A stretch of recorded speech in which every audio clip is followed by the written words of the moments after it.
Welcome to episode 39 of In Touch with iOS, a podcast for sharing tips, apps, and gear for iPhone and iPad, along with related technologies that get us using iOS in fun, productive, and meaningful ways.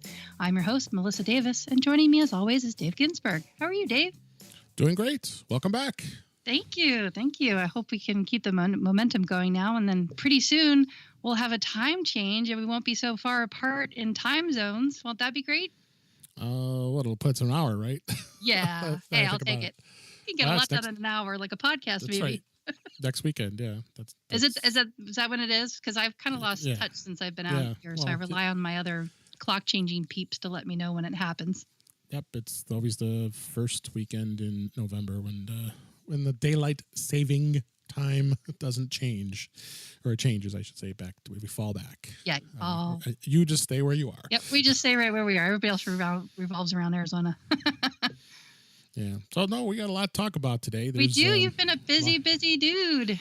Yeah. No, I kept the shop going here. We had some good topics the last couple of weeks. Yeah, I had some great guests that came in and filled in for me. Thank you guys. Thank you, Allison Sheridan and Adam Christensen. Yeah. Thanks for taking over my spot for a little while. Well, still dealing with house stuff, but hopefully there'll be an end to it in sight. And as I said, I think it's a nice flow because I know you get challenges with being busy, and then plus you're dealing with some stuff at home that we won't need to talk about. But it's good that we have options for guests too. Because last week it was actually a good friend of mine, and it was Brian Gray, and he is also a coworker too. So we had a lot of fun doing that last week. So. Or actually, earlier this week, I should say. So yeah, you've been busy. You start to lose track of all of your podcasts in time, huh? Yeah, no, I think we had a lot of fun. Chuck Joyner, the other one you forgot to mention, he was great too. Yeah, that's right. Thank you, Chuck. He started everything off as well. So, but yeah, we got some news we could talk about today, and I know I've seen you a little active on Twitter about this first news story about hot under the collar about this App Store change that we'll get into soon. Yeah, why don't you go ahead and dig into that? Because I did see that discussion, and I kind of see their point why they're doing it. I don't see why they need to do it, honestly, because you can go into the app when you download an app, and then you find out later that it does have in-app purchases, and you can choose at that point, I would think, right? Yeah, that's going to be kind of the meat and potatoes of our main topic in a little bit. I just wanted to broach this. This is what led me down this path, was this news story that caught my eye. The headline is PSA, the iOS App Store is no longer listing all in-app purchases, and it's by Jim Tanis, and it's from TekRevue. And it's a good short read, and because I noticed it, I should say it caught my eye when I went looking for it, because we've talked about this app in the past, but I think you made me onto it a while ago. It's App Device. There's an App Device app, and I just love apps. I love learning about new apps and reviewing apps. Yeah, we're kind of like app junkies. So that's kind of like part of my little morning routine. How I wake up in the morning is I check that. It's just fun. It's just something that's not the news. You know what I mean? It's like something that breaks up the monotony.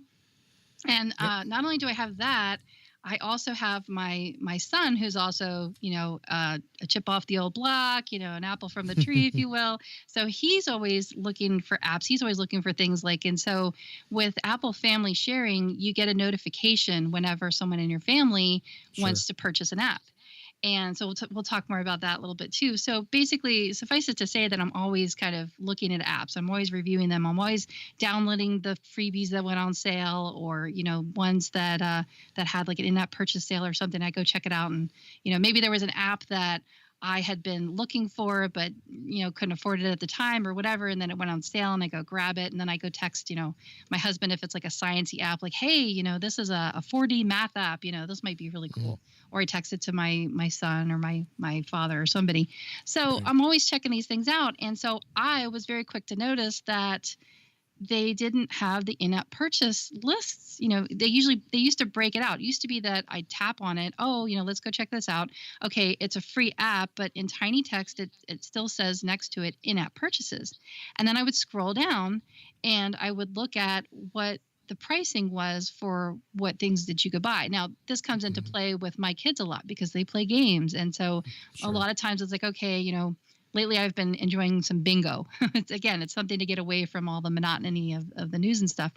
And so I've been looking for good bingo games.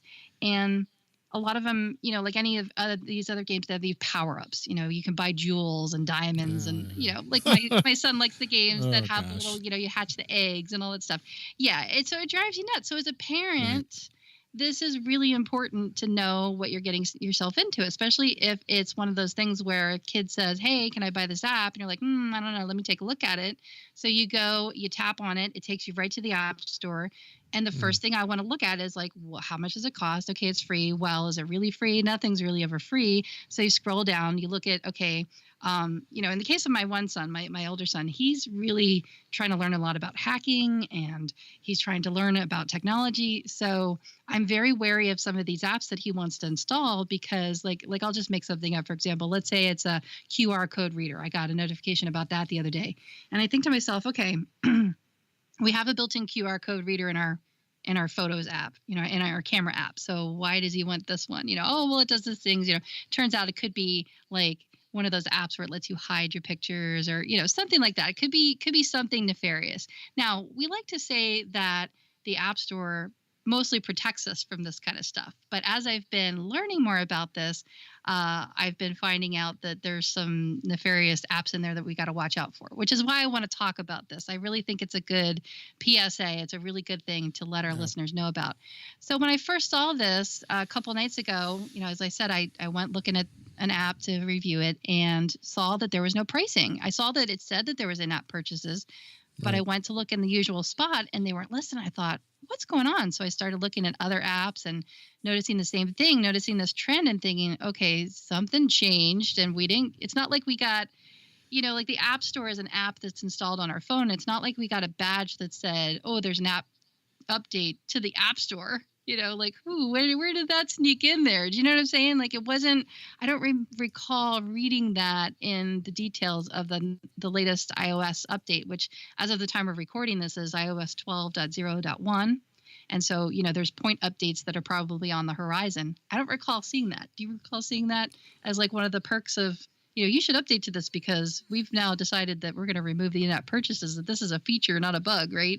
No, I haven't seen a perk. I mean, I always saw that, again, like I said at the beginning, I don't think it's, I see their point. I see you can go into the app and it can tell you, but it's nice that you go into when you look at the App Store on the phone, or if you're doing it in iTunes, it shows you flat out here in-app purchases. Here's what here's the menu of all the items that we offer, and because there's some app developers that have, they just want a tip. Here's a tip $4.99, $5.99, $10.99, whatever it is. So, but if it's going to be removed for those types of developers, then that kind of stinks, because then that doesn't give them an option to be able to get those tips if they want to. And I'm not sure if Apple's going to change that or not, because that could be, if they're doing this, who's to say they're not going to change that type of in-app purchase too? Right. But they can easily, you can easily go into the app. But I see your point. It just, it's nice to be able to see it up front. I mean, I would look at it too when it says in-app purchase. I would be curious to see, okay, what is it going to cost? I mean, we both agree that, we think that supporting the developers is extremely important. And I definitely want to pay developers. I mean, for apps that we really love and enjoy, I have no problem paying for in-app purchases and even subscriptions. I mean, that's another kind of touchy subject we won't get too deep into, but there's a lot of people who really just absolutely loathe subscription fees that are recurring. And there's other people who like them as opposed to just paying once and done. There's all different types of thoughts on that. I still am of the opinion that it's important. It helps support the developers. My only problem with it is that I just simply can't afford it. I just can't. I wish I could. If I did have more disposable income, I'm telling you that's where it would go. I would support developers because I do my own kind of back end stuff and I realize the importance of it. I just have to be really picky and choosy about where I do eventually choose to purchase an in-app purchase that is a subscription that is either, weekly, monthly, yearly on a recurring basis. So that being said, I thought, what's up with this? So I did a search, I used my Google Foo and I noticed there wasn't a lot of buzz on it. And I thought, this must be something really recent. And turns out it was. So Jim was the first person that I could see, I used the tool that shows, last 24 hours. And from what I could tell, he was the first person that I saw that reported on it. And then the Mac Observer picked up on his and elaborated on it a little bit. So I thought I'd share the link to this, just kind of give you a heads up. And then I thought, let's see what Apple has to say about this. And so sure enough, I went to the Apple store, Apple, not the Apple store, but apple.com, and searched their support articles, their HT articles. And sure enough, they did update theirs. It said it was updated within the last couple of days. So between him reporting on it within 24 hours of me noticing it, and then going and looking at the support article and noticing that Apple had just updated it recently, I thought, yeah, this is definitely something new. This is not just my imagination. They definitely kind of silently made this update, this change to the App Store without really saying anything about it. But of course, we can't say they didn't say anything because it's in their support articles. So, it is what it is. But so it's definitely something that we should just let go and say, hey, so what? Big deal. They've removed that tidbit of information. It's really important just for a few of the things that we outlined that, it's nice to have a heads up on that. So I did survey on Twitter. I surveyed 2 developers, a couple of people, a couple of consumers responded, a couple of developers responded, basically saying, one person said they liked it, another person said they didn't. One developer said that they liked it because he thinks it'll cut down on the amount of support emails that he has to then deal with people asking, well, what does this mean? I don't understand, explain this more, where he does have it in his FAQ. So, but people don't always do that kind of digging. And then another developer, she said she didn't like it because for the same kind of reason as a consumer, we're looking at, okay, what is this app going to cost me? As a developer, it's important to her because she wants to be able to see those prices up front when she's developing her app, because she wants to see what the competitors are doing. So it's important for app developers and consumers alike that this change was made, because now it's a little bit less information that we had up front to be able to help us make an educated and informed choice when it comes to buying something. Now it seems like you're kind of beholden to the App Store, where you just have to, it says it has in-app purchases. How am I going to find out what it costs? So either you're going to put your thumbprint on there and just use your Touch ID to install it. You've looked at it. Now you want to find out more about it. Then you're going to have to dig in the app. And of course, that's not necessarily a consistent user experience as to where the in-app purchase is located. It just depends on the design of the app as to where you're going to find that. Usually it's in a settings. Usually there's a cog wheel. Sometimes it's a hamburger menu. Sometimes it's a tab, but there's usually some place in there. Again, it talks about discoverability. One of the things that I noticed about the App Store when they made the big change in iOS 12 was they were really promoting discoverability, meaning that, now you could go, like you and I like to use the app advice, apps like that, or other apps that tells us when there's sales going on. Apple was hoping that their App Store would be enough for you, that we would just be able to open up the App Store and just discover the exciting new apps that were available.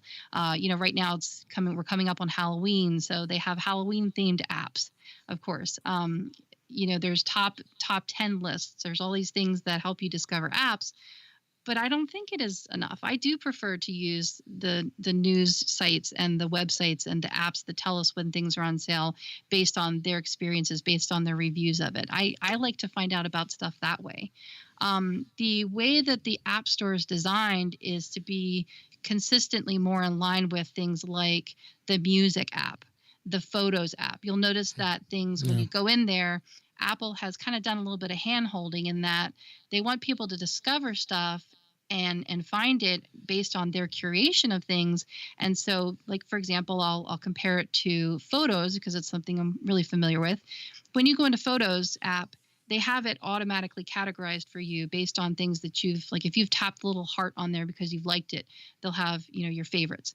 If you went on a trip, you can view things based on location of where you took the picture. If you use the facial recognition feature, it'll be categorized by people. It'll be categorized depending on how you have your settings set up. If a holiday comes up, it'll show you, here's your pictures that you took on, last holiday season, or a memory. Like maybe it'll detect, it's using kind of artificial intelligence or, getting to know you when you've had birthday parties on this day. So it'll show you categories and it'll show you ways to discover your pictures. And then that same user experience is consistent across the other ecosystem apps, if you will, like music and now the App Store. Can you think of another app where they do that too, besides, I mean, these are the content, the things, whether we are creating the content with pictures. I guess also, not that this is a Mac show, but Mac OS Mojave was released, and that's a new experience too that they're using on the desktop, where they're automatically organizing your files for you on your desktop based on the type of file that it is. Again, that's going to rub a lot of people the wrong way who like to have a messy desktop or have their own filing system. It's going to be a huge productivity boost for people who do want the extra help and they do want the Apple hand-holding way of doing things. Again, it's a consistency thing. They're trying to make it consistent. I understand why they're doing it. I don't necessarily have to agree with it for myself and for people that I care about who I know are going to get confused by this. So I'm not going to say it's a tricky thing that they did it. I don't think they're doing it to try to trick us necessarily, but it is definitely a different way of doing things that I think is going to, like I said, it's going to benefit some developers and other developers are really not going to like it. And then consumers really aren't going to like it because it doesn't give you that information up front.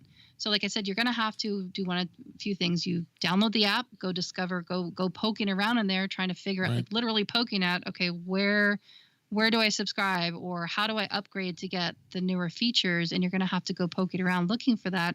Or like, for example, when we do our show notes, it's important that we put the links to our apps because when you click on them, it'll take you to a website that's hosted by Apple that shows you the information.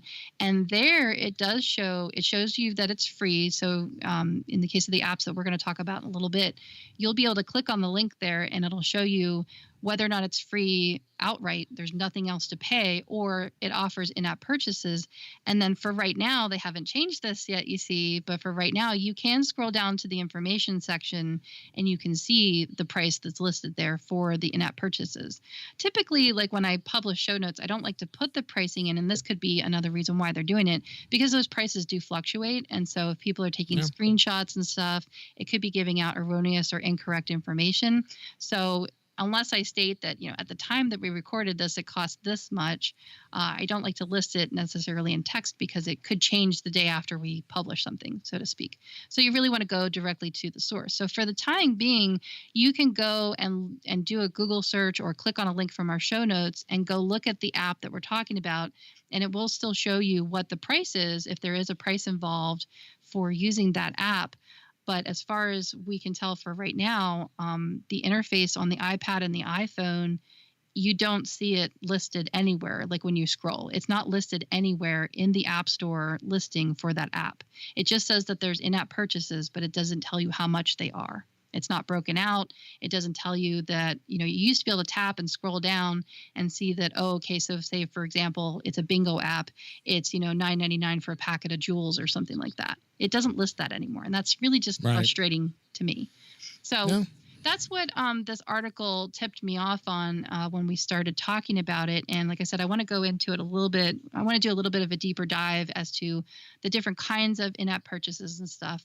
But first, I wanted to stick to our format and get through the news. So that was the news article that I wanted to discuss. The other stuff that's going on in the news now is the iPhone XR has been released and it's been on sale for a couple of days.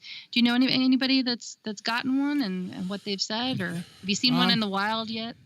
No, I haven't seen one in the wild yet, but we talked about it in a number last episode, as well as it is out. It was released on Friday, and I actually checked the app, Apple Store app on Saturday, and I was easily able to go ahead and order one and pick it up at a store.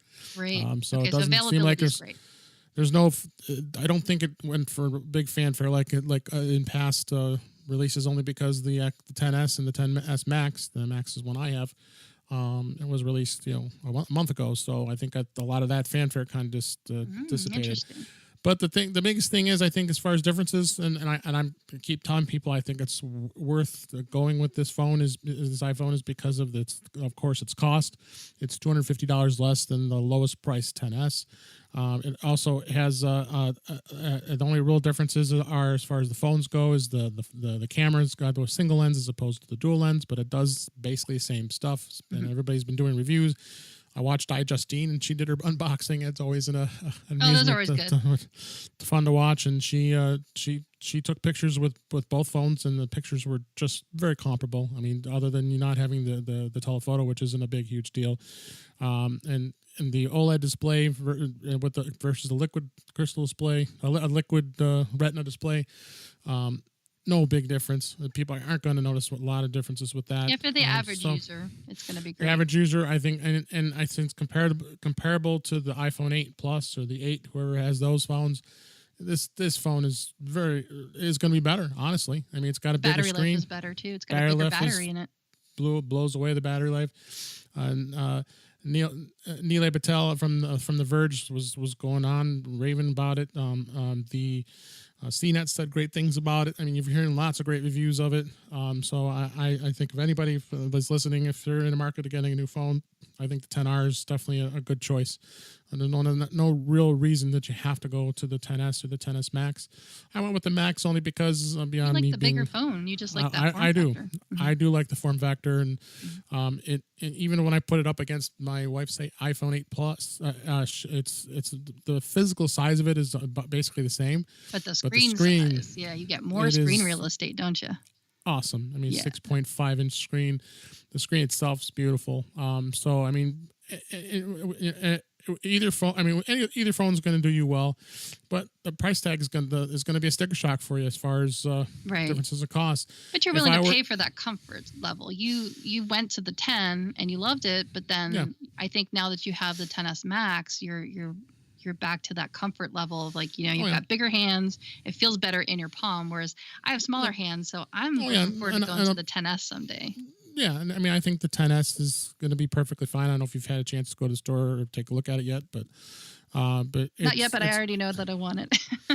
Yeah, I know it's got a good size. Next financial cycle, that's my goal. That's what I'm planning on getting. Yeah, the 10S and 10S Max, comparatively speaking, are basically the same phone. The only difference is the screen size, really. So you won't really find a lot of major differences as far as that goes. But the 10S is closer in size to the 10, is it not?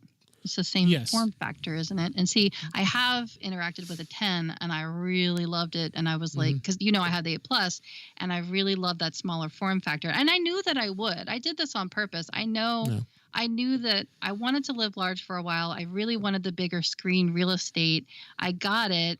But now I know that because they enlarged the screen, because it's now like edge to edge, I know that I'll be happy again when I go back down in size, which I'm really not going to lose any size, as far as screen real estate goes. But I'm really coveting that pocketability again. As much as I like the modifications I've made, I like my sling, I like my ring, it's fine. But I really miss the days of being able to just tuck it in my pocket. Sure. So looking forward to that going back. But you got to try it. You won't know until you try. If you really want to find out a lot more of the reviews with the 10R is John Gruber on Daring Fireball did a great 10R review roundup. There was about a dozen or so reviews that were made this past week on the 10R, and it's remarkable. And I'll just quote him: "There's remarkable consensus that all are pretty much saying the same thing we just talked about, but there's some interesting differences. You might want to put that link into the show notes for people to take a look at if they're interested to. I'll put always that like in the Gruber. Yeah, Gruber's got some great information relates to this kind of stuff. So, but no, I definitely think go for the 10R if you're trying to keep the costs down. I mean, it really, and another thing I was going to say too with the 10R, it just a little crazy as far as the sizes go. They are starting with a 64 gigabyte with the 10R, and then you can go with a 128, whereas the 10S and the 10S Max is 64 gigabytes, was basically, in my opinion, a big waste of money, but it goes right to 256, which I think, I would hope. So there's no 128 for the 10S. There is no 128 for the 10S. Skipped over that. Wow. Right to 256. Either go big or go home, huh? I went with the 256. So Yeah, I figured the $4 or $5 in difference price.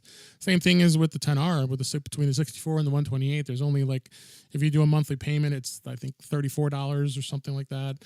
Versus $39 or something like that. Yeah, so I'll probably still live lean on that, but yeah, sure. that's interesting. Huh? Wow. So, but yeah, they did do that. I don't know why, but that's don't. I guess sometimes you can't figure out what Apple does. So. I know, right? Speaking of that, yes, we are on the kind of the double eve of the special event that's going to be happening on October 30th, which is Tuesday, and of course I'll be on for Mac Eyes Only with our friend Mr. Mike Potter doing the reaction time episode. You know what else they changed? You know what else they changed? They changed the time on me. New York time instead of California time. I was happy with the California time one because it's your time. Yeah, well, it's not only just my time, but like it's nice. It's a nice slot in the morning where I can go drop off the kids, come back, get my breakfast, finally take care of myself, and then sit down to an Apple event. What are they going to do this time? No. In addition to me, having probably the glue gun is going to be laying out. There's going to be thread all over the place because it's right before Halloween. I'm going to be making Halloween costumes, and then the Apple event's going to come at 7. It's going to be 7:00 in the morning my time. That's when we're getting up and getting the kids ready for school. It's like chaotic. So if I somehow manage to pull that off and I am able to watch that live, but Dave, I'm gonna try it. For me, it's only an hour, so I'm gonna attempt it. I'm gonna attempt it at 7:00 in the morning. Be listening to that and seeing what's going on. Early. I mean, I have geeks for children, so I raised them well. I will pat myself on the back there. So they probably be like, my older son, it's gonna be harder to get him ready for school because he's gonna want to watch it. And no, Mom, can't you just call me up late for school? So I could just hear it now. So if I manage to pull that off, darn it, I deserve a special treat after that. So. We'll report back after that and see what happens. Yeah, it's only an hour difference for me, so I'm not complaining at all. So I knew you wouldn't complain. You don't have anything to complain about. 9 a.m. here, and I'm the one who got the shaft. So it's 7 a.m. Pacific, 9 a.m. Central, which is my time zone, and then 10 a.m. It's 10 a.m. Eastern, 10 a.m. Eastern. Just 3 hours. So then we haven't changed the clocks yet, so it's still going to be a 3-hour time difference. And then plus you'll fall back an hour, so you'll get that's right, you'll get the extra hour. So actually, will it be still 7? I won't get anything out of the deal. You guys will. But you're still the Pacific time zone. You match that. If they change, we're always on Mountain Standard Time. Right. So if they change, then we'll be. I think they'll be an hour earlier. Then there will be an hour time difference. But it won't happen on the 30th yet. We're still going to be 3 hours. Oh, that's right. What am I thinking? It's not until next weekend. Duh. Yeah, so that's not going to happen yet. We're still in the same time zone on the 30th when this is going to occur. So it'll be the day before Halloween. And it's at 10 a.m. Eastern Standard Time because they're streaming live from Brooklyn, New York. Yeah, Brooklyn, and that'll be fun.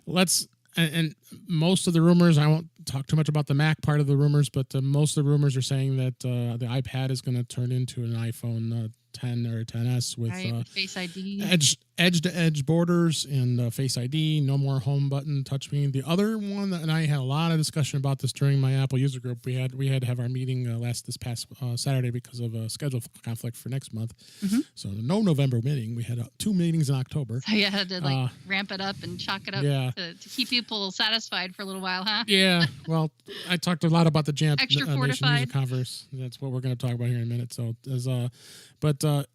really what they were talking about too is the speculation that potentially the iPad Pro, which is going to be, they're saying 11-inch screen, which will be slightly bigger than the 10.5-inch, and a 12.9-inch, which is what the current model is, and the large size screen.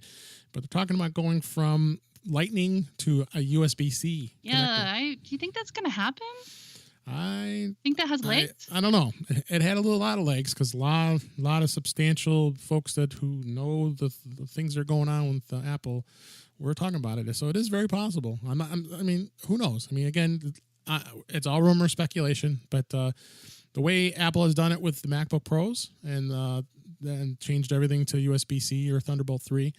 It's very possible just because of the fact that now if you want to plug your iOS device into your Mac to charge it, you have to have an adapter or you have to have a cable that converts it. So It's very possible. It's very possible. So we'll see. It's going to be this Tuesday. We'll find out for sure, and see how it goes from there.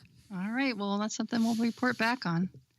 So that was a special event. So now I wanted to dig back in a little bit deeper dive on this App Store thing. We talked about how it's kind of a news story, non-news story, if you will. But I wanted to talk a little bit about making purchases. How is it that we spend money on apps? How do we make an in-app purchase?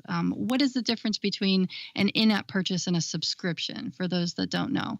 Because there are differences. And I was thinking a lot about this, and I put a couple of links in our show notes. One is they're both by Apple. They have screenshots and pictures so that you can kind of follow along.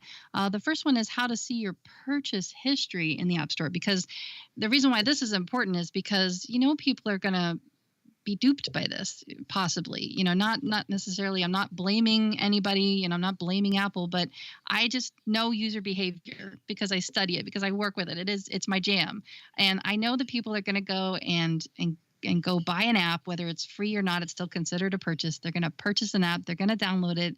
And then they're going to get into the in-app purchases, and they're going to end up buying something, or their kids are going to buy something. Now, Apple has done due diligence. They have strived really, really hard to make it so that it's really difficult for kids to purchase in-app purchases. If you are set up with the family sharing. But I still see parents just handing off their personal iPhone to their kids to pacify them. And I can still see this happening. So it's really important that you're able to review your purchase history. And so the first link that I put in there is entitled See Your Purchase History in the App Store or iTunes Store. And it's really important to review how to get at that. In the past, it had been really, really difficult, I remember, because I would try looking for stuff. As a business owner, sometimes I like to, well, not sometimes, all the time, I like to try to buy apps that will be considered a business purchase. And so I need to be able to report that on my Schedule C. So I try to keep track of it as I purchase it. You get the email receipt, so you can always dig through your emails as a last resort. You could do a search. But this kind of makes it easy to go back and see exactly when it was purchased.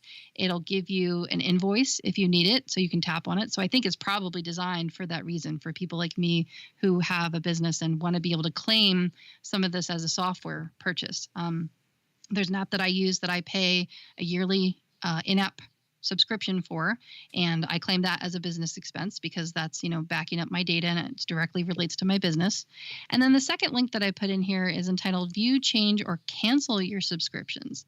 So I've heard of this happening from my parent friends. They'll say like, oh, my child downloaded this app, and let's say it's one of the popular mouse apps or something, that they go and they've bought it, and then they subscribe to something, and they didn't realize what it was that they were subscribing to, and so the parent ends up seeing this stuff on their credit card statement. So it's important to know that you can manage your subscriptions. You can even cancel them if you need to. I don't think it's the best way to go to just cancel your credit card. I really think you need to go in there and actually cancel the subscription and be aware that this is there. So this link will show you pictures and has then separate articles, managing your subscriptions. It shows you where to go on there, how to cancel the subscriptions. It also talks about what it looks like on the iTunes Store, on the Mac too, if you want to do it from there. One of the biggest gotchas, though, is going to be the Apple ID. You really got to get a handle on that Apple ID. And we've talked about this on previous shows, and I always, keep bringing it up. In fact, just before we started recording, my dad texted me, and it was like so timely. He got an email from Apple that says, Melissa's iTunes and App Store account has changed. And he was like, of course, my dad being my dad was like, is this legit? Like, why did I get this? And I was like, oh, gee, thanks for sending me that, Dad, because it was interesting. I won't go down the rabbit hole too deeply here, but, as I've talked about in the past, we started out with, same as you and your wife, with a shared Apple ID that we used for all of our purchases. And then I took the plunge and decided to join the family plan for iCloud. No, I'm not ready for it to do it yet. I'm still and you really want to, you want to know about this stuff before you do, because here's what happens. And this, we've kind of been learning the hard way and trying to figure this out. So Originally, I had all of our devices signed in with, there's two parts. There's your Apple ID, and then there's the App Store section, iTunes and App Store. It's broken into. Right now, and this may change, so this is something we have to kind of prepare for. Seeing as they're making these changes to the App Store, I don't know. I don't want to jinx it. I don't want to say it's writing on the wall, but just be prepared. In the iTunes and App Store for right now, you can have, and I hope this stays this way because there's a lot of reasons why you would want to have this be different. In the iTunes and App Store section, you can have a different Apple ID signed in there. And so for our family, the way that I had it set up on my dad's devices and all of our devices, except for my son's, and I'll tell you why in a sec, I had my husband's, we made my husband the sacrificial lamb, so to speak. So he is the family organizer. And so and it was also his Apple ID that we were using to share the expense on all the apps. So I have his ID there. Well, something must be changing. Something must be afoot because now what I've noticed is, and I haven't upgraded yet, so it's not that on the Mac side of things, but now my husband's picture shows up on my Apple ID. So what's that all about? Like, it has something to do with the fact that it's my husband's Apple ID that we've been using for the shared purchases. So then I decided, that's why my dad got this email. I thought, well, what happens if I go and I sign out of my husband's Apple ID for App Store purchases and sign into my Apple ID? And so then that's why my dad, this kind of makes me wonder. So my dad got an email saying, okay, there's been a change in the family here. Someone in the family changed their Apple ID, and you need to know about this. Why? Because it might potentially affect shared purchases. So the other thing that's important about this is that it still lists when you're looking in the App Store and you're looking to find out, okay, how much is this going to cost me? Is it going to be free? Now you can't find out what the in-app purchases are, but you still can see that these apps, whether or not they are available for family sharing. And that's important because, for example, like in my case now I'm using my Apple ID for purchases. And in the case of my son, like I started out at the top of the show, I get notifications saying that he wants to purchase an app. Well, the only reason that happens is because I signed him out of my husband's Apple ID for App Store purchases and signed him into his own. And I wanted it that way on purpose because I want to see the things that he's requesting, because he's only 12. He's not even 13 yet. And I want to see the kinds of stuff that he's requesting and whether or not I'll get warned about it. And it turns out I do, so I get a notification every time he wants to install an app. And then the way that I had it set up was my dad, 3,000 miles away, he was getting a notification. So I turned that off. And then and then he kept getting a notification every time like one of us, tried to log into a new browser that wasn't recognized or, something like that. So that was driving my dad nuts. Like, he kept thinking he was being hacked all the time. This is not good. So I walked my dad through it. And now my dad and my son each have the App Store signed up for their own Apple IDs. But again, this is tricky. This is why I call it this is a tricky episode, because now, if there is an app, so I'm just gonna pick on this one app, for example, and we talked about it in a previous episode called Grocery Gadget. So my husband and my son and I all share this app that is called Grocery Gadget.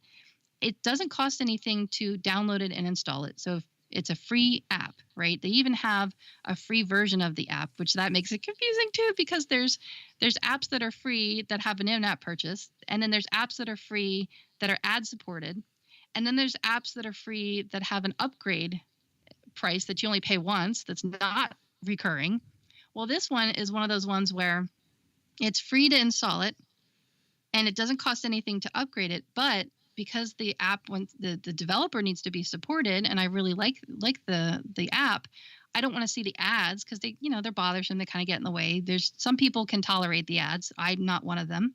So I pay a yearly fee. It's only 99 cents, but I pay a yearly fee to, A, to support the developer because I like his app, and B, to get rid of the ads.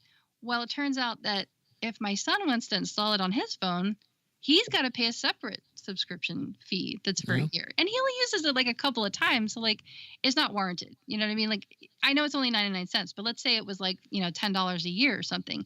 That's going to get expensive. So for that case, that's one of those things where probably what I might do is, and Apple still lets you, I might just have to sign in to my husband's ID just for that app alone, just because the fact that it's got a yearly, I mean, and luckily it's yearly, so it's not that big of a deal right now. But if it had been monthly, I would definitely have done it by now. So do you see what I'm saying? Like, it's a twisted web that they weave, and I understand why they do some things, but maybe not others. So there's different types of ways to purchase an app.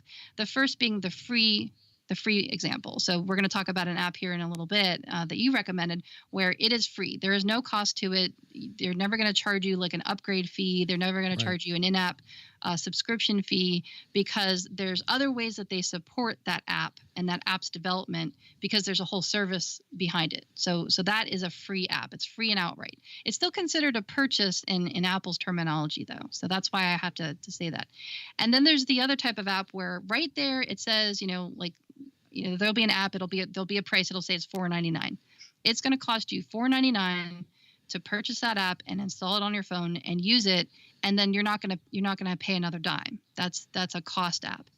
And then there's the in-app purchase, which is what I've been on and on about, which is it's free to install. Sometimes it even costs money. I haven't really run across any of those apps. I mean, I think I've seen them, but I've never actually, that I can think of, where I've actually paid $5 to install the app and then had to pay more money on top of that. Usually that's frowned upon. So you're not going to see too many of that, if ever. And I think they tried to get rid of that with the in-app purchase. But then what you will see now is, now you're going to have to, if you want to use the app, if you want to try it, unless they have a try before you buy, then there's that version of a free app where they have, and I like it, personally, I like it when developers do this. They'll offer an app that's a freebie version of it. It's ad supported and there's limitations to it. And then they'll offer another app that is paid. Now, that gets tricky for the developers, because then imagine they've got to support both those apps. There's still two separate apps in the App Store. You don't see that. You don't see that happening too often. There's right, and so they're starting to call that back. They're starting to say, you know what, this is just way too much work for not a lot of return on investment. So let's just pull the free app. So then that goes away. And then let's just make it free to download, but we're either going to make it have ads, and then people have to pay a subscription fee or a one-time purchase to make the ads go away, or we're just going to really severely limit the app. You can only, do 5 versions of something before you can figure out if it's something you want to pay for the extra pro version or not. So then there's a pro version. So one of the pieces of feedback I got from one of the developers was the fact that they liked the fact that the in-app purchase listing went away, because it was kind of it was out of context. It was like irrelevant. Like, people would see that and then be like, well, what's that about? And then they'd have to write the developer. So either the developer has to change the wording to make it more relevant, or they like the fact that it just went away because it was too complex for their particular scenario to make it, a simple say, well, that's what it's for. This is what I'm going to get, So sure. On one hand, the developer liked the fact that the listing went away because it was too vague, I guess. Or, like in the case, I keep picking on a bingo app, but, it'll say that it's $9.99 for a package of jewels. Well, yeah, that's like kind of out of context. What the heck does that mean? What am I going to get for $10? What are jewels? I don't even know. So you still end up having to download the app to find out what a jewel is anyway. So on that side of things, I can kind of understand how you might as well just download the app and install it and then go explore it and find out what it is that there is to pay for. It just kind of takes away that ability for us to be able to be an educated consumer up front. So now you have to really kind of investigate. So like I said before, just to review, you're either going to download it and then go explore it, or if you're real super sleuth like me, you're going to go Google it, look it up on the website and scroll down. Because remember, Apple doesn't really have a way to search. We can't on a Mac go and search for it in the App Store like we used to. They took that away. That's no longer part of the iTunes. The App Store is totally separate. So it's really hard to search for it and find out what is going to be on the second layer of pricing. You can see whether it's free or whether it costs something, but if it's got in-app purchases, it's on you as a consumer to go and be responsible about searching for it and finding out what it's going to cost you in addition to that. So like I said, it's just kind of like a PSA, a heads up. And also I'm hoping that after people listen to this, that they'll realize that there are multiple ways that you can spend money in the App Store. They're trying to make it consistent, but it's going to be confusing. People aren't going to be able to rely on that listing anymore. You're going to have to do some more digging, and it's on you to figure out what it is that you're paying for. But I really issue a caution. Be really, really careful. Once you download that app, it's installed. It's now installed on your iPhone or on your iPad. And when you go to look for what else it's going to cost, you really got to be diligent. You really got to understand what it is that you're tapping, because now they've made it so easy that all you got to do is lay your fingerprint on the home button and boom, it's purchased. And if you don't read what it says, then don't be shocked that you get a bill for $2.99 a month or, $89 a year, something like that. Don't be surprised. You really have got to read that stuff. We can't be complacent about it. Oh, it's got a check mark. I'll just, boom, it's done.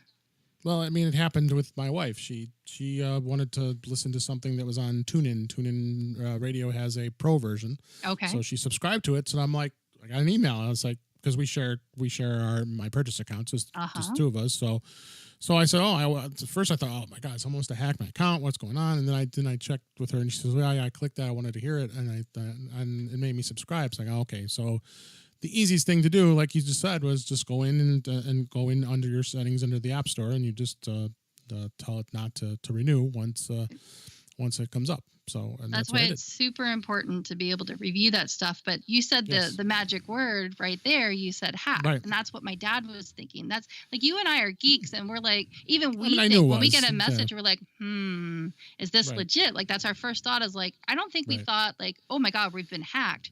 But you can see how it'd be very easy for your wife or my dad or somebody or one of my clients who just isn't like in the know about this stuff. Like, they're not so deeply steeped in it like we are. They're like, oh my God, what did I do? Did I get hacked? Is this legit? And so luckily, they have us that they can text us that information. But what about the people who don't have a Dave or a Melissa? What about the people who don't listen to this podcast? So, that's why I keep saying share it with your friends, because this is really good, information that's really important for people to get to know about. Since they've made this change, there's going to be more of these, oh my gosh, I just got hacked, knee-jerk reactions that may or may not be warranted. Or there's going to be people who they didn't technically get hacked, but they just didn't pay attention to what it was that was happening on their screen. And so then they got charged for it. And so then, Apple makes ways that you can go and say, I didn't mean to make this purchase, but you got to act on it right away. I did something, it even happens to me. There was an app, Words with Friends, and I purchased a while ago. I did purchase because I did want the ads to go away. It was something that I really did enjoy. And I think I spent like $10 on it. And then there was like an upgrade because they redesigned the app and they wanted more money. I was like, wait a minute, I already paid for this. And I tried to say something about it, but it was on me, on the consumer, to go and find out that yes, I had in fact made this purchase, and I had to like prove it. The burden was on me. So just be careful. It's tricky. Yep. It's tricky out there. Watch out for it. Watch out for those candies that are poisonous out there. That's right. All right, let's, with the time remaining, I wanted to dig a little deep in. Last week, I attended as an IT professional the Jamf Nation User Conference, also known as JNUC. They've been doing this now about 9 years. Jamf, it's spelled JAMF. When people hear me say that, they're like, "What are you talking about?" Is a product that comes in a couple different flavors. It's Jamf Pro, which is really more for the professional, which is for K-12 education, government, healthcare, retail, commercial. A lot of big companies, including mine, who I work with, we're still working on implementing it. Use this product to make it a lot easier to manage their Macs and their iOS devices, and keep it all hands off. It's an MDM, which is a mobile device management. Mobile device management. So, yes, it's a mobile device management product. So it makes life very easy. Believe me, I see it firsthand when you start hearing about companies like IBM with 150,000 Macs. Think about trying to manage those.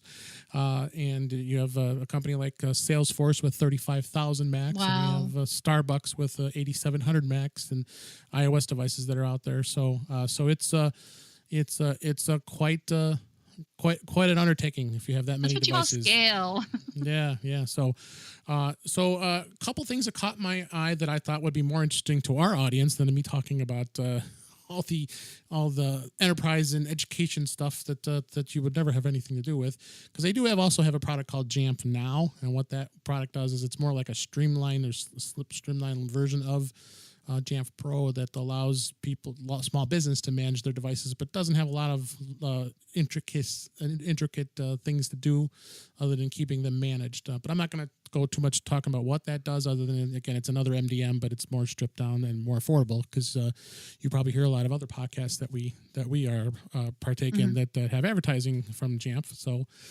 that's what that product does. So again, we're not getting paid for ads, so I'm not going to get too deep into it.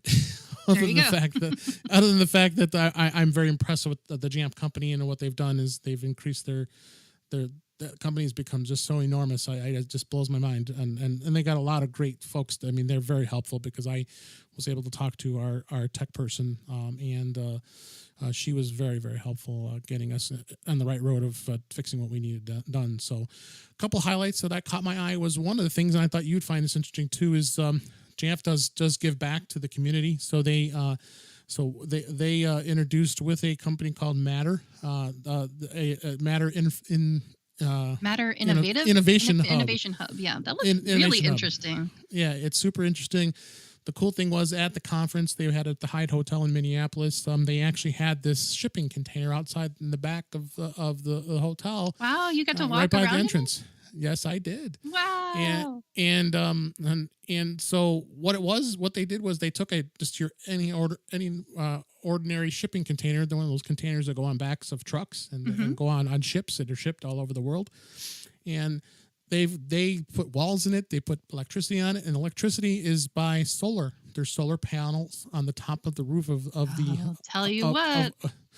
We could charge that sucker up in here in Arizona in no time. Yeah, exactly. And they basically created it from an ordinary shipping container, and then they turned it into a shippable classroom, and it allows to teach kids to use technology and coding, specifically on iPads, to code. So basically what it's letting them do is they've the classroom set up. There's like 4 or 5 or 6 different tables set, and they're on stools. There's probably about 6 students can sit around each table.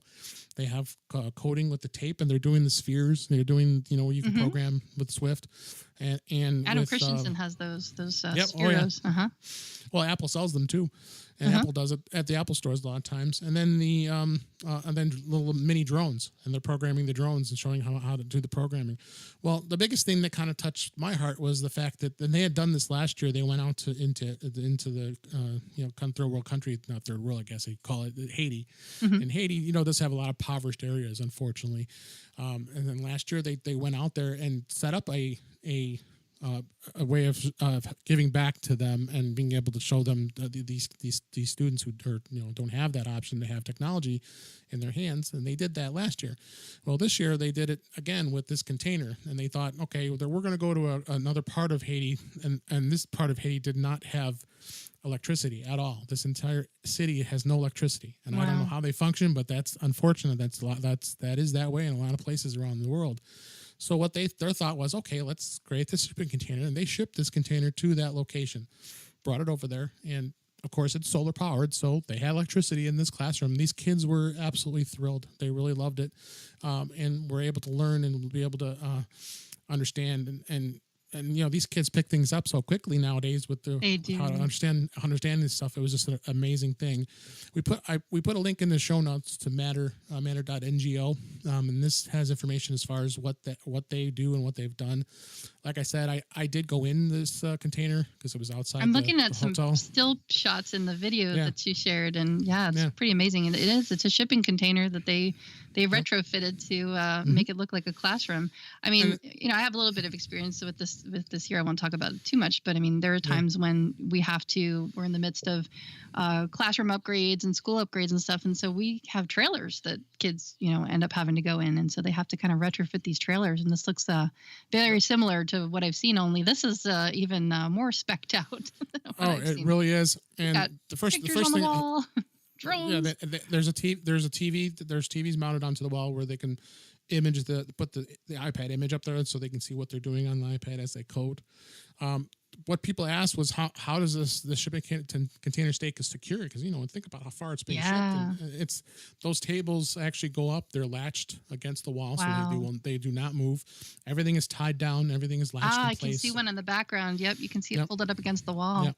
So and it looks like there's a security system. Super nifty, and I was very impressed with it, and was able to, like I said, walk into the thing, and it's just amazing. So the other thing, you just want to put one of these in your backyard. Yeah, it would be kind of cool, wouldn't it? And the reason I'm bringing up these topics is because it relates to iPad, and then thinking about how valuable an iPad really is in the classroom, as well as for your use too. I mean, for people who are listening, there are a lot of iPad users out there. So the second one that was a really neat thing that they talked about, they actually had the CIO from the Ohio State University.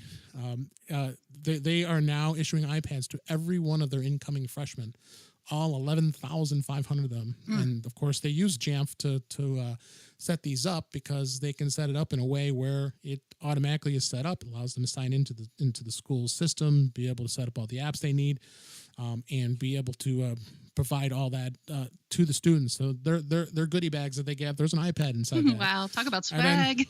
And then the cool thing is after they graduate from the university, that iPad is theirs to keep. The other cool thing, what Jamf does is they actually have they just released these apps, namely called Setup and Reset. So basically, what happens is it's set up with Jamf Pro. I mean, again, I know I'm going a little off on what anybody else could be using here, but this is the neat thing about any application when it comes to an iPad. They can tap the Reset app. It's an app you basically download from Jamf, and it resets the whole iPad, resets it back to factory, because it's using mobile device management. It's not locked down like it is with us with Find My iPhone, and we've talked about all that before. And then the Setup app reverses the process. Tap it, launch the app, bada boom, sign in.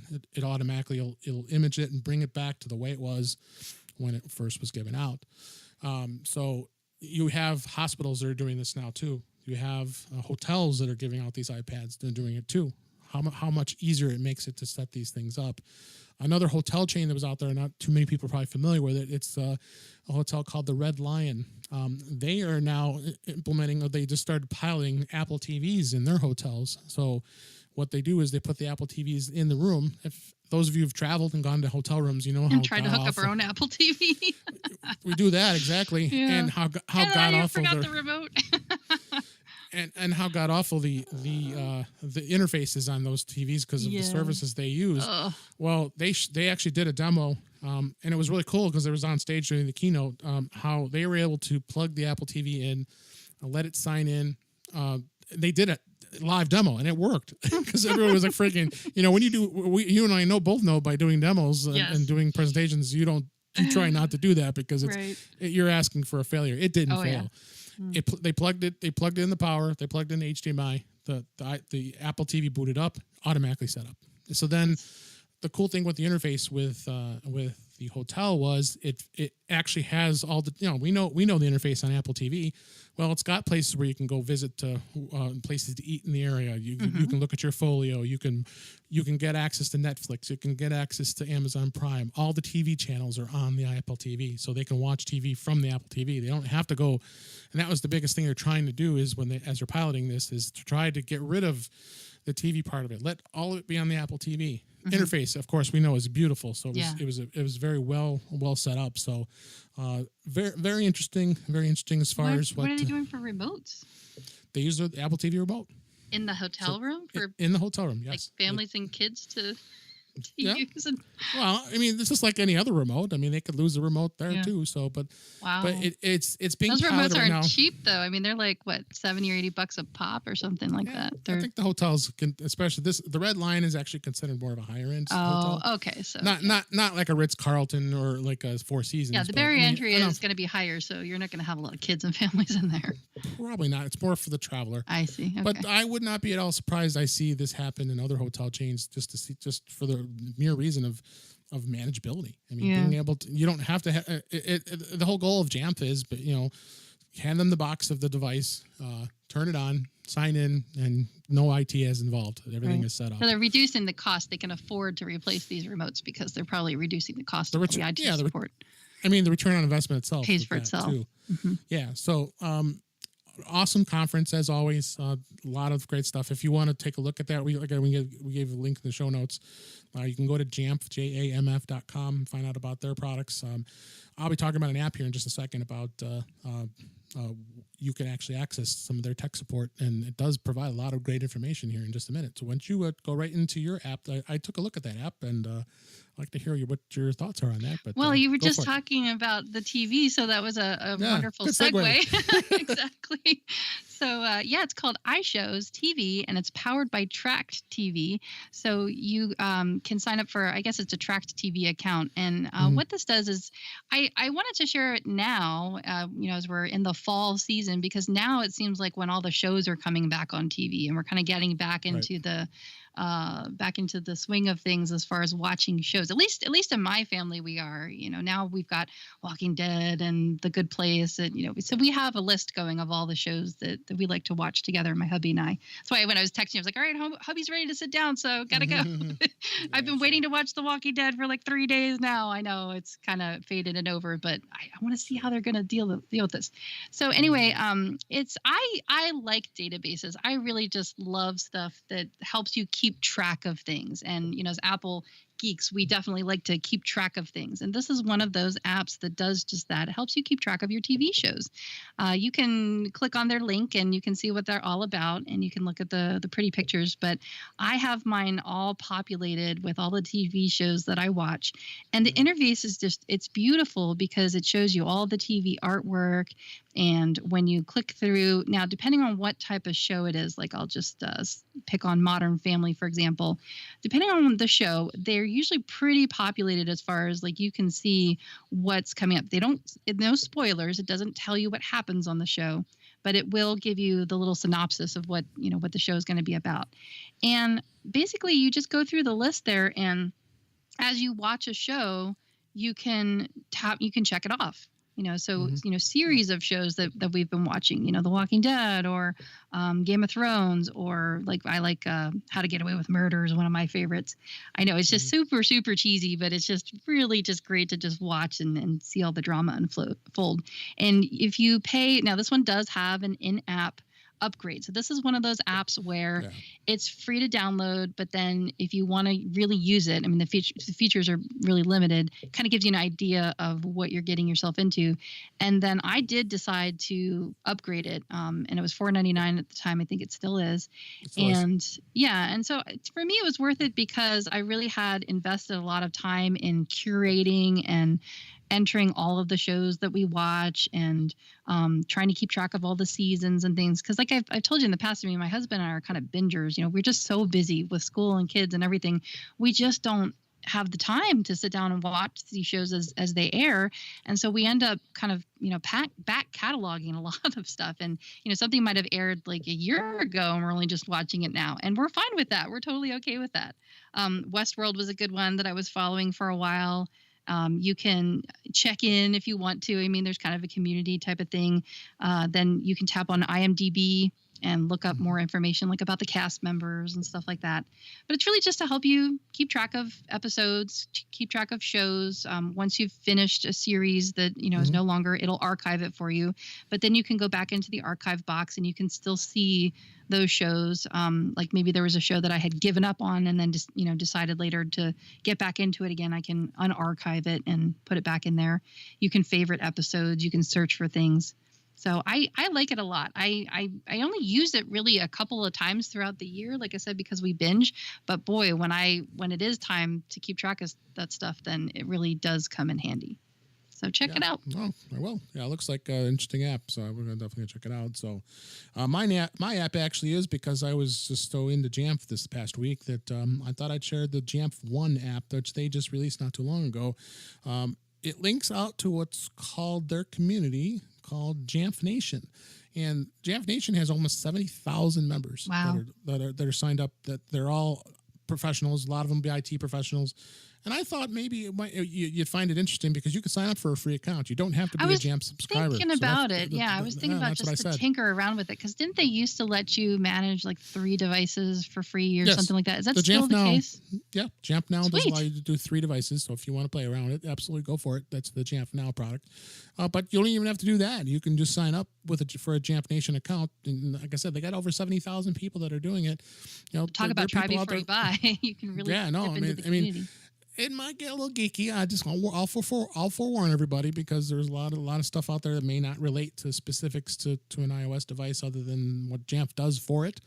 But you might find something, some valuable information on there. And I was pleased to see that they created an app that's dedicated to iOS that allows you to go out to the site and check it out. For you might find something interesting out there. So download it now. It's the Jamf one. It's free. There's no cost involved, and check it out. Would you say that it's kind of like the Apple's app support app, but for Jamf? Kinda. That's what it looked like. I mean, I didn't install it just yet. I was gonna pick your brain about it, but I looked at the screen captures from it, and it looks like it's a lot like a combination of the Apple support app along with the Apple communities, because when you go look up a topic or something, there'll be people that are talking about it in the form of a community or a forum. And that's what it looked like to me. Yeah. If you go out to Jamf Nation, you can go out to the site online too. It's jamf.com/jamf-nation. And the latest activity, I almost promise you it's going to be a lot of stuff that's related to Jamf. Let's face it. I mean, that's the way it is. But there might, like I said, something might catch your eye. It does have a full-out search function, so you can search, and there might be something you have in a question. Well, yeah, especially if you're interested in learning about MDM, mobile device management. If it's something like I am. I mean, I do, without getting into too detailed, but I do it for my kids' school. I'm the volunteer who deploys the iPads, and these things are old, and there's like over 50 of them, and it's something that I want to learn more about, just that because I'm kind of deep involved in it. So I can dig it. Yeah, well, I figured we have a few geeks out there that might be interested. Yeah, for sure. All right, well, the time has just flown by. I can't believe it. We've wrapped this another show. Let's wrap it up. All right. Well, let's put a bow on this now and get out your trick-or-treat bags and go out and get those goodies that we talked about. So thanks for listening, and we hope you're more in touch with iOS after hearing this episode. Subscribe to our podcast in your favorite podcatcher and show your friends how to find us on Apple Podcasts, on Google Podcasts, on Stitcher Radio, on Spotify, and on TuneIn. Email your questions and comments to us, feedback@intouchwithios.com. That's the address. You use that and visit intouchwithios.com. You can click on the contact or simply add a comment to the show notes. We look forward to bringing you more useful information in future episodes. I'm Melissa Davis, and you can find me online at the Mac Mommy and at themacmommy.com. And you can find Dave. You can find me, Dave Ginsburg, on Twitter at DaveG65. We hope you'll subscribe for future episodes, and thanks for listening.